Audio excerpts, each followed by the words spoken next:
आज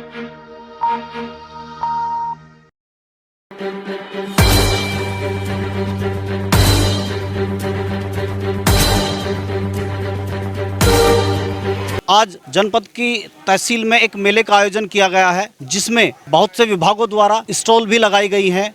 हम यहाँ पर अपने कैमरामैन से कहेंगे कि वो दिखाए कि किस तरह से स्टॉल का आयोजन किया गया है। यहाँ पर डोडा विभाग, बाल विकास परियोजना, बिजली विभाग द्वारा स्टॉल लगाकर लोगों को जागरूक किया जा रहा है कि सरकार ने 4 साल में किन किन कार्यों को किया है।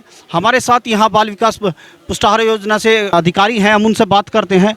मेरा नाम श्रीमती शारदा। क्या कार्यक्रम है, ये स्टॉल क्यों लगाया? मुख्यमंत्री महोदय के 4 वर्ष पूरे होने के उपलक्ष्य में यहाँ पर जो भी इन 4 वर्षों में अच्छे कार्यक्रम और अच्छी योजनाओं को लागू किया गया है, उसका हमने यहाँ पे प्रदर्शनी लगाई है। विभागीय प्रदर्शनी लगी आज। ये विभागीय प्रदर्शनी में हमारे विभाग द्वारा जो आंगनवाड़ी केंद्रों पे 7 माह की गर्भवती महिला का जो हम एक समारोह आयोजित करते हैं, गोद भराई का कार्यक्रम करते हैं, उसमें ये प्रतीक के रूप में थाली दी जाती है। इसी प्रकार से जो बच्चे 6 माह माँ का दूध पीते हैं, उसके पश्चात उनको जब ऊपरी आहार की ज़रूरत पड़ती है, तो यहाँ पे ये कार्यक्रम अन्नप्राशन के रूप में आंगनवाड़ी केंद्र पे किया जाता है। तब ये बच्चों को खीर खिलाई जाती है। इसी प्रकार से ये पहले दूध का जो पैकेट आता था, उससे हमने ये दूध की बर्फ़ी बनाई है। इसका मतलब ये है कि ये जो हमने रेसिपी यहाँ पे रखी है कि जो सरकार द्वारा विभिन्न योजनाओं में और जो हमें सामग्री उपलब्ध कराई जाती है आंगनवाड़ी केंद्र पे, उस पर हम इस तरह की रेसिपी बनाकर खाद्य पदार्थों को खाया जा सकता है और दिया जा सकता है। इसी प्रकार से कोटेदारों से चावल और गेहूं दिए जा रहे हैं। नेफेड के द्वारा इस बार हमारे यहाँ पे चने की दाल और रिफाइंड ऑयल को दिया जाएगा। देखिए, मैडम ने बताया कि सरकार के 4 वर्ष पूर्ण होने पर उन्होंने बताया है कि गांव में आहार कैसे बटेगा, जो गोद भराई की रस्म है उसमें क्या सामान दिया जाएगा, पुष्टाहार के लिए चने, रिफाइंड और गेहूं, चावल, वो सब चीज़ें यहाँ पे रखी गई है जो 4 साल में जो है लोगों में वितरित की गई है। उसी को लेकर विद्युत विभाग द्वारा भी यहाँ स्टॉल लगाई गई है। हमारे पीछे डोडा का कार्यालय तरफ से भी एक स्टॉल लगाई गई है, हम उनसे बात करते हैं। मैडम, आपका नाम? मधु वर्मा। यहाँ स्टॉल लगाई गई है, क्या कारण? 4 साल हो चुके हैं योगी जी के कार्यक्रम को, फिर उन्होंने क्या क्या काम किए हैं, इस वजह से ये स्टॉल लगाए गए यहाँ पे। ये समूह का है, मैं डोडा में सीईओ हूँ और ये समूह है जो हमारा समूह काम करता है। ये समूह कार्य करता है। उन्होंने चादर बनाई है, ये चादर लगाया है। देखिए, मैडम बता रही हैं कि जो समूहों ने काम किया था, उसके बाद जो समूह ने यहाँ पर चादर, कपड़े जो भी तैयार किए गए थे, उसकी स्टॉल लगाई गई है।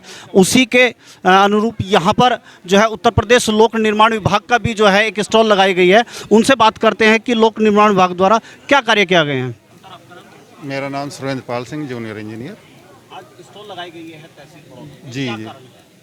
ये सर, इसमें बड़ौत विधानसभा क्षेत्र में हमारे लोक निर्माण विभाग द्वारा जो कार्य किए गए हैं विगत 4 वर्षों में, उसकी ये जानकारी है जो पब्लिक में अवेयरनेस के रूप में दी जाए कि भाई ये कार्य हो चुके हैं, ये कार्य हमारे चल रहे हैं। आपके विभाग द्वारा क्या क्या कार्य कराए गए? हमारे विभाग द्वारा 4 योजना तो अभी नज़दीक में चालू ही हैं। जैसे आपकी बड़ौत कोताना रोड बन रही है, कार्य इस पर चल रहा है। ये आपका छपरौली विधानसभा में लोयन पुल से स्वीकृत है रोड 0.25 किलोमीटर। देखिए, लोक निर्माण विभाग द्वारा जो सड़कों का निर्माण हो रहा है, पुलों का निर्माण हो रहा है, उस चीज़ों को वो यहाँ पर पब्लिक के द्वारा अवेयरनेस फैला रहे हैं। यहीं पर जो है विद्युत विभाग का कैंप लगा हुआ है, उनकी समस्याओं को सुनने के लिए, किसानों की समस्याओं के लिए, उपभोक्ताओं की समस्याओं के लिए।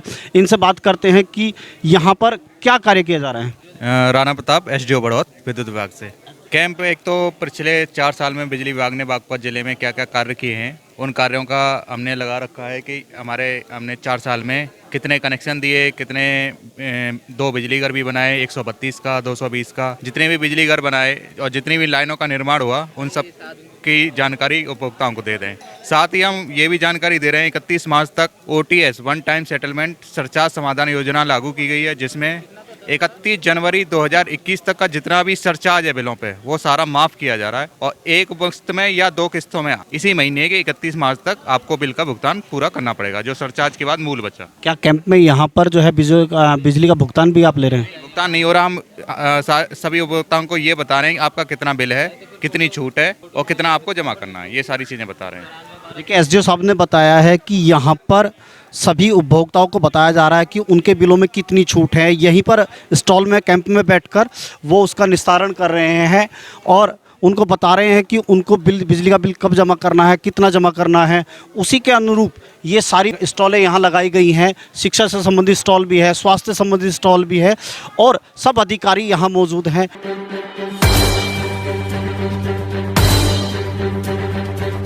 जैसा कि आप जानते हैं कि उत्तर प्रदेश सरकार ने अपने 4 साल सफलतापूर्वक पूरे किए हैं, उसके उपलक्ष्य में आज के दिन जनपद बागपत की सभी विधानसभाओं में विधानसभा विकास पुस्तिका का विमोचन किए जाने का कार्यक्रम था एवं विधानसभा में कराए गए विकास कार्यों के लोकार्पण और शिलान्यास का कार्यक्रम संबंधित क्षेत्रीय माननीय विधायक गणों द्वारा कराए जाने का कार्यक्रम था। उसी की कड़ी में तहसील बड़ौत में विधानसभा बड़ौत के विधायक आदरणीय श्री केपी मलिक जी द्वारा एवं विधानसभा छपरौली में आदरणीय विधायक श्री सहेंद्र सिंह जी के बड़े भाई नरेंद्र सिंह जी द्वारा विधानसभा विकास पुस्तिका का विमोचन किया गया है एवं विधानसभा में कराए गए विकास कार्यों, प्रदेश सरकार की चल रही महत्वपूर्ण योजनाओं के बारे में क्षेत्रीय जनता को, जनमानस को अवगत कराया गया है एवं प्रदेश सरकार की उपलब्धियों पर चर्चा की गई। ये जो 4 साल की अपनी उपलब्धियां हैं उत्तर प्रदेश सरकार की,